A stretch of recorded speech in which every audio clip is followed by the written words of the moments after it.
Welcome back to the 411 on Wrestling Podcast. I'm your host, Blake Lovell. With me once again, back on the podcast, Steve Cook. And, Steve, we had originally planned to release our Bobby Eaton tribute episode as the next podcast after the most recent one we did.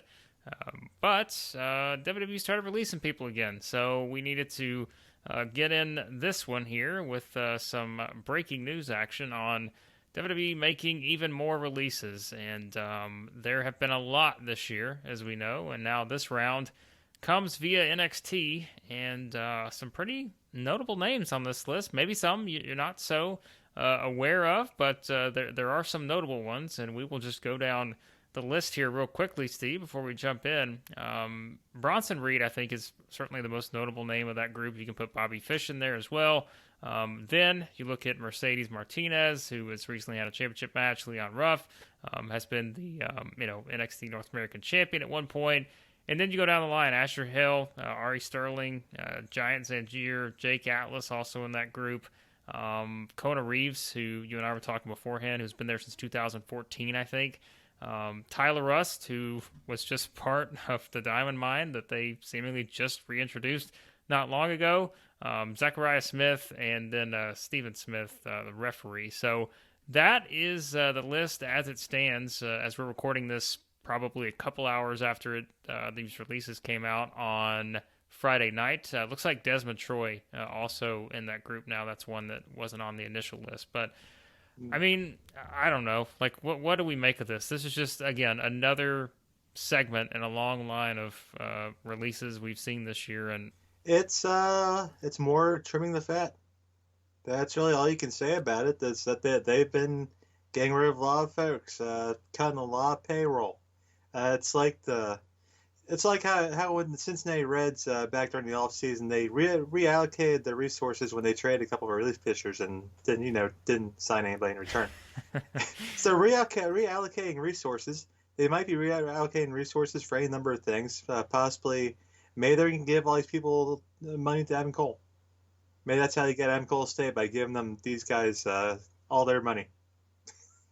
That might be their best bet. I was like, what a business strategy that would be, huh? But just to run down a couple of them. I mean, Bronson Reed does come as the biggest surprise on this list. Yeah. Largely because it was just a few weeks ago when Reed and Karrion Kross were having their dark matches. They're having main event matches in the Thunderdome. And it seemed like there were dress rehearsals for them getting called up. And, well, we've seen what happened when Karrion Kross got called up. And, yeah, I mean, maybe somebody likes it. Maybe somebody out there still thinks it's a I don't think good so. idea. No, I haven't heard that from anybody. But Bronson Reed, then he gets that point. I mean, I don't recall anybody saying, I don't recall any speculation that Bronson Reed did poorly during these tryouts. But obviously he didn't do enough to impress him.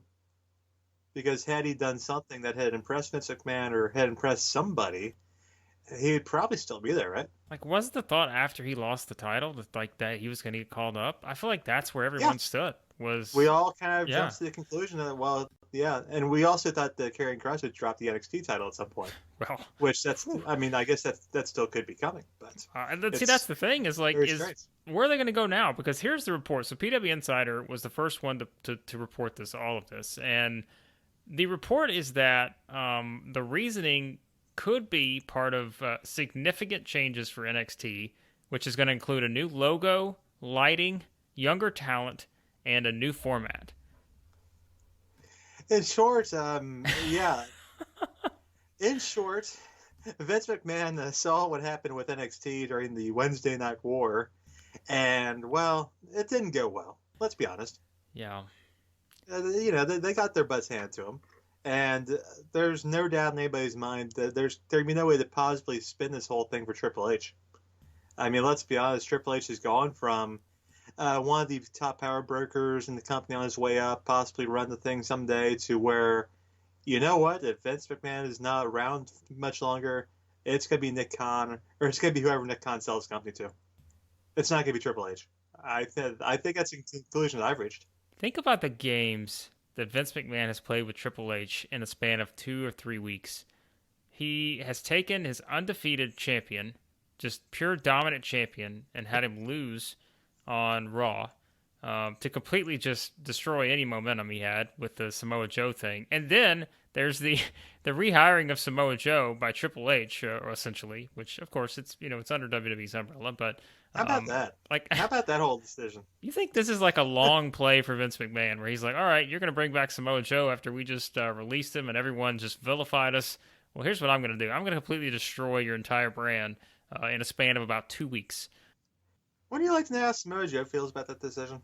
Well, that's the thing, is if they're Like, going to go really? younger, right? Like if they're about to do, like, would you be shocked if let's say on Tuesday, all of a sudden, WWE has released Samoa Joe again, or it's like Samoa Joe's not even in the title picture? Like, who knows? Like, if You know you're what, Triple though? H, how do you Yeah. book this stuff, right? But I will say one thing. I mean, I am somebody who always thought of NXT as a developmental territory where Right. you're theoretically your top talent from your future is supposed to come from NXT. And if we're being honest, ever since Triple H kind of took over the whole deal, it's become a glorified super indie. It's where all your favorites from back in the day, Ring of Honor and PWG, and your favorite Japanese stars and your favorite all your favorites from the indies have shown up here in NXT. And I guess the idea theoretically is like, okay, they'll go NXT for a while, and then they'll become big stars on the main roster. And for most of them, that has not happened. And NXT has become a place where, like, the Undisputed Era guys, Bobby Fish, part of this group that's been fired, but they're like all those guys like Tommaso Ciampa, Johnny Gargano. There are a lot of guys that are there taking up spots that theoretically should go to the future of the company, right? And I know I'm not knocking them as wrestlers. I'm not saying they don't put on darn good matches. I'm not trying to take any shots at their ability, but man, it just gets to a point where they're sitting there in those spots, and WWE they're looking for stars. We know that there's no shadow of a doubt there that they're looking for stars. They would like to be at a point where they don't have to bring back John Cena and Goldberg, draw a house, but that's what we're doing. Yeah. And so it's at some points, and I wouldn't be surprised if Vince came to that conclusion while watching the Wednesday Night War, and Nick Khan's probably sitting there looking at the bottom line, wondering, what are these guys bringing to me? And if they're not bringing enough, then it's time to make some changes, and maybe it's going to make for some uncomfortable family get-togethers, but unfortunately, the heat has to go somewhere, and the way this thing has been run has been at the behests of Triple H. I mean, look, we talked about the report on one of our recent episodes about how there was a report out there that Nick Khan was basically just obsessed, I think was the wording, with getting WWE out of the red. And, I think there have obviously been reports before about NXT. Well, they haven't been in the red for, Well, yeah. a long time. And that's sort of the point, is that Further into the black. this is one of those situations, I think, for them that, I'm not sure. And again, there has been a clear change. Like we said, I mean, this is not, you can go back to last year when they made the releases and everything, but like this past, 6 months, I guess, or so, 5-6 months, like it's been a very clear objective in terms of what they're doing, seemingly, although it doesn't all make sense. They have had a clearly behind the scenes that they know what they want to do, and clearly there's nothing that's going to stop them. And again, like you said earlier, it's like you tie in the Adam Cole stuff, right? It's, if you're Adam Cole and you are looking at this, on what planet would you be just completely foaming at the mouth to want to get up to Raw or SmackDown after watching Karrion Kross, what happened with him? You see all these releases, right? Keith Lee. There are many others, as we've said before. Yeah, so many others. You could do a top 305 column on NXT call-ups, like botched call-ups or whatever. That like, think of the timing on that too, right? Like, it was reported on Friday afternoon that Adam Cole, Fightful Select, said that he's having a meeting with Vince at SmackDown. And then, before SmackDown even goes off the air, it's like, oh, hey, by the way, NXT's releasing 12 people or something. Like I said, there's the possibility that they had to release 12 people to meet Adam Cole's demands. Wow. Yeah, Adam Cole just gouged them for that much money, which, and I was thinking about this earlier too. I'm trying to come up with the reasons why Adam Cole would re-sign with that company. And all I can come up with is, shit ton of money. That's it, right? Because unless you just love, and I know he's a big fan of Shawn Michaels, maybe he just loves sitting around and listening to Shawn Michaels tell every single story of his life for the 300th time. But, but other than that, I can't, the main roster thing, we all know we've talked about that before, why that probably won't happen. And that Vince might not see something in him. And we've done that stuff to death. And kind of, it falls in the it is what it is category at this point. And we just kind of look at the situation, you think of it, and the only reason I could think of that he would not go to AEW is WWE just offers him a shit ton of money. And he just had to be stupid and not take it. And even then, you have to think, well, they've offered people a shit ton of money before, and those people got fired before they got all of it. So what the hell? You know? Ask the Good Brothers about that. Right? Like, it wasn't that long ago. Remember when we're talking, like, everybody's thinking, okay, well, WWE's not going to let anybody go because they don't want anybody to go to AEW. Well, now it's like, I think Vince is almost like playing, like, I don't know what he's playing. Like, he's playing chicken here or something. I think he's really trying to load him up. I think that's really his idea, and I'm not sure it's a good idea or not. I think he remembers the Monday Night War from 1995, and he remembers how WCW signed all of his old stars. And he saw how that led in some ways to failure, even though WCW did have a good run there for a while. Eventually, they just, they kind of ran themselves into the ground. And I think Vince's strategy is that he hopes that by releasing all this talent, that AEW will take on all this payroll, all this salary, and they just won't be able to handle all this talent.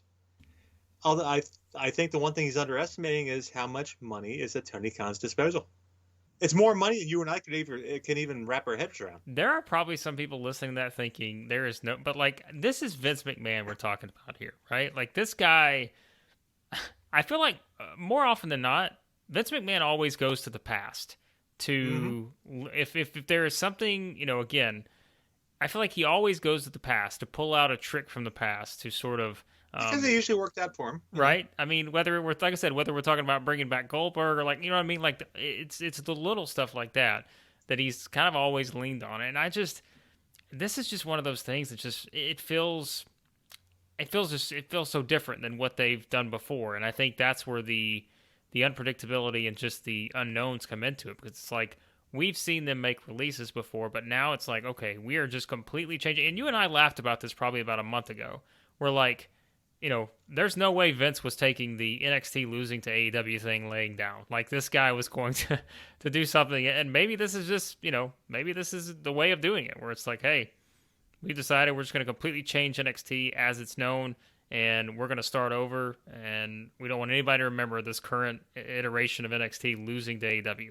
Like, to tell me that this guy doesn't care about AEW after the conference call, the Q2 earnings thing, and he's like, AEW, the competition, and maybe we'll give them some more investments and all this other stuff. I mean, clearly he has, right? Like, maybe he knew at the time. He's like, we're going to go out and release about, 30 wrestlers. Oh, he knew, yeah. Well, he knew that Bray Wyatt thing was coming the next day. Yeah. I mean, this guy, again, I always say it, but, like, this guy is still playing on a different level than everyone else, but at times, I think it's more on a, I don't know what the word is, but it's just like, I'm just, it is such a fascinating time. And Eric Bischoff said this actually on one of his most recent podcasts. He's like, it's not even the wrestling that I'm most interested in now anymore. It's like the business of wrestling has gotten so fascinating, probably as fascinating as it's been in a very, very long time. Because I feel like the only thing we talked about, Steve, like, let's think back. I don't even know when. It used to just be like, okay, what's Impact's next, trick to try to beat WWE? Like, remember, that's the conversation we had for so many years. Oh, yeah. But now it's so different. So now it's a lot and I'll tell you what, it reminds me of back in the day, and we'll play the past card, the Monday Night Wars. And the reason that people like you and I got into this whole internet wrestling scene, I'm sure you're in the same boat I was, is simply because back in that era, the stuff going on behind the scenes was just as interesting as was on TV. Right.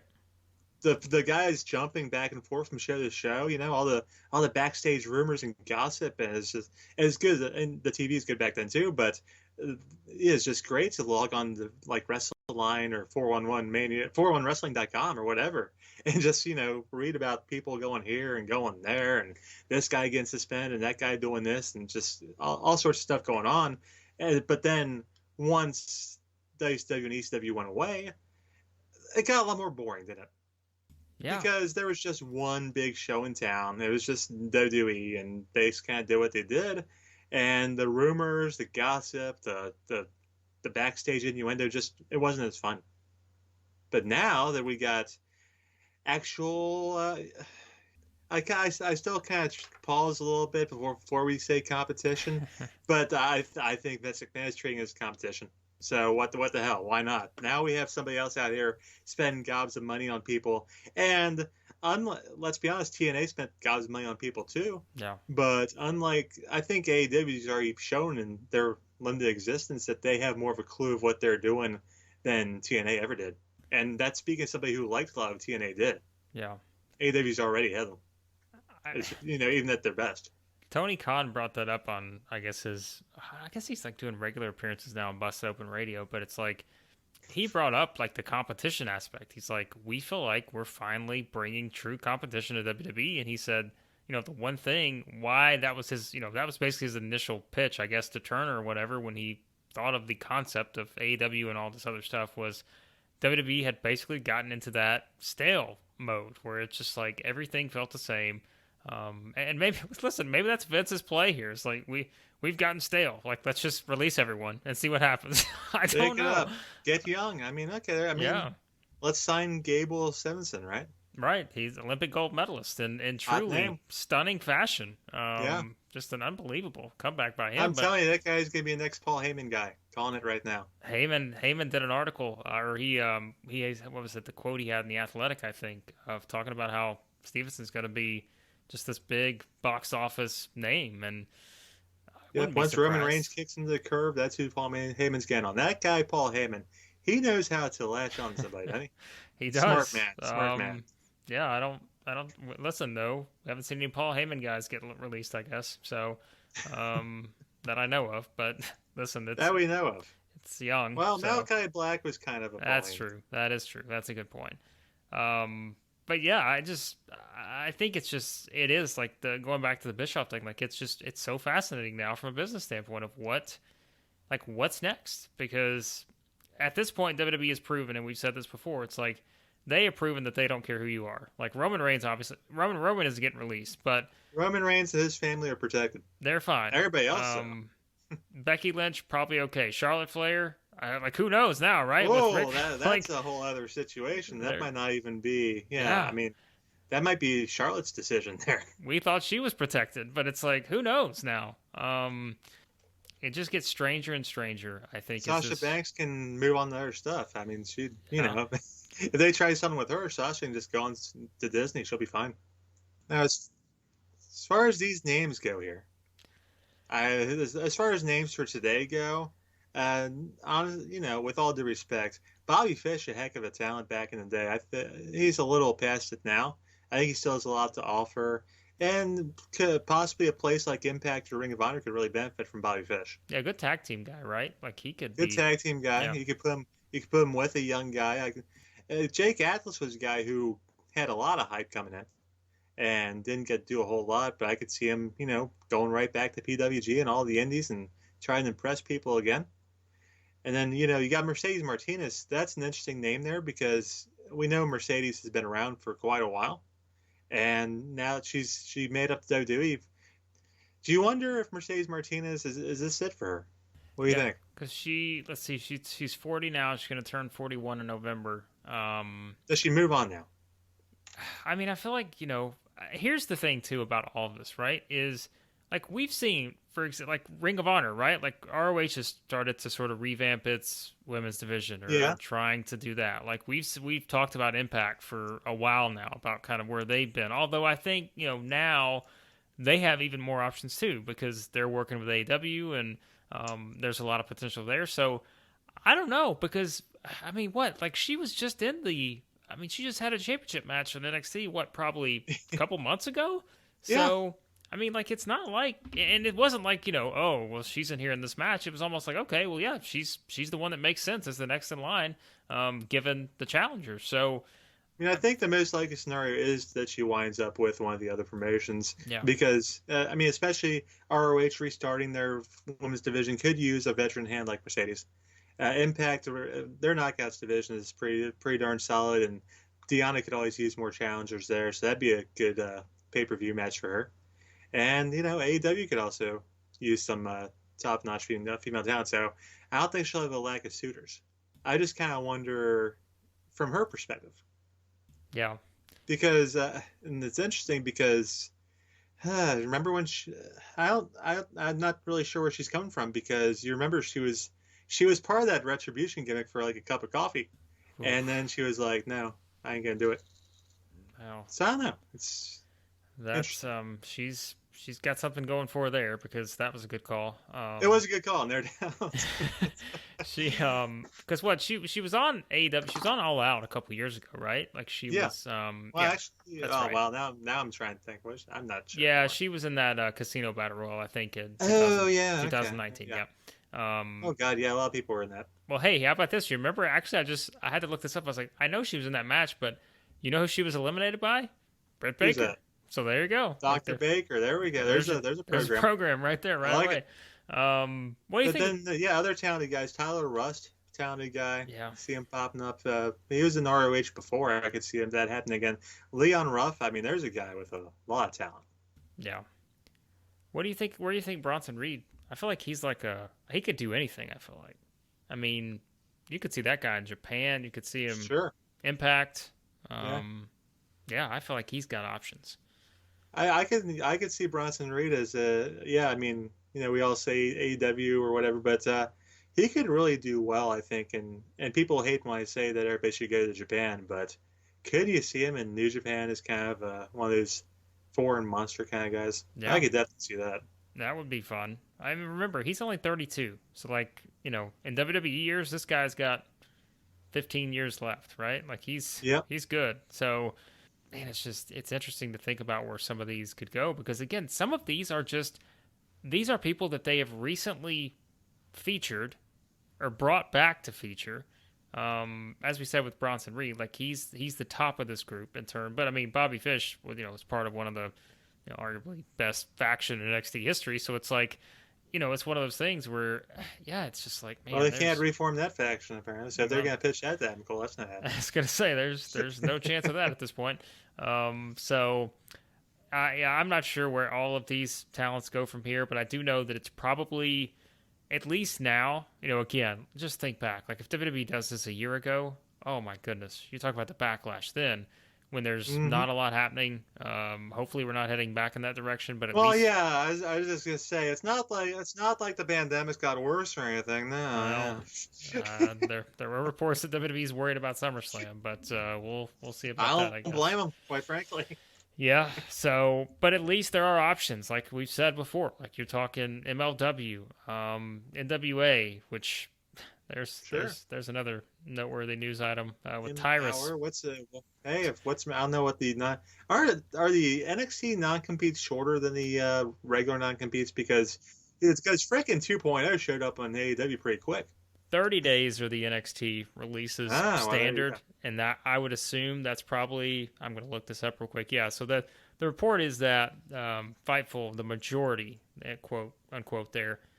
The majority of the ones that are released in this group have the 30-day no-compete. So if Bronson Reed is dumb enough to sign a 90-day non-compete, then well, again, it's like, who knows what goes on behind the scenes? Like you said, they're trying this guy out a couple weeks ago for assuming that we're thinking he's going to go up to the main roster, and now he's released. So what an interesting time in WWE, because I feel like we talked about how all this momentum they were going to have coming back with fans and everything, and now it's like things have flipped pretty quickly. Although there is still some momentum. They are drawing well. Yes. I mean, John Cena has definitely drawn some interest, no doubt about that. You can't knock Cena at all. Cena is if anybody had any doubts about John Cena as a draw, which I don't know why they would have, but if they did have a doubt, well, forget about it. Even though they did bring him to SmackDown on Friday night and did not put him on the show, and instead put him in a dark match after the show. That's Well, yeah. Why would you want to? Why would you want to feature that guy in your television show? Oh, you got Fox, and there's another deal too with Fox, and I'm not surprised by the reports I'm hearing that gee, these Fox executives aren't too happy about all this SmackDowns, all their main issues being pushed for pay-per-view shows on Peacock. Yeah, well, gee, I can't imagine why they wouldn't be happy about that. Well, I'd be fine if the next WWE releases Peacock. But that's not going to happen because they're very happy with the cock. Very happy with the cock. They must be because I just I'm not. So it's not fun going back. It's not the best of streaming services. No, I'll just say that.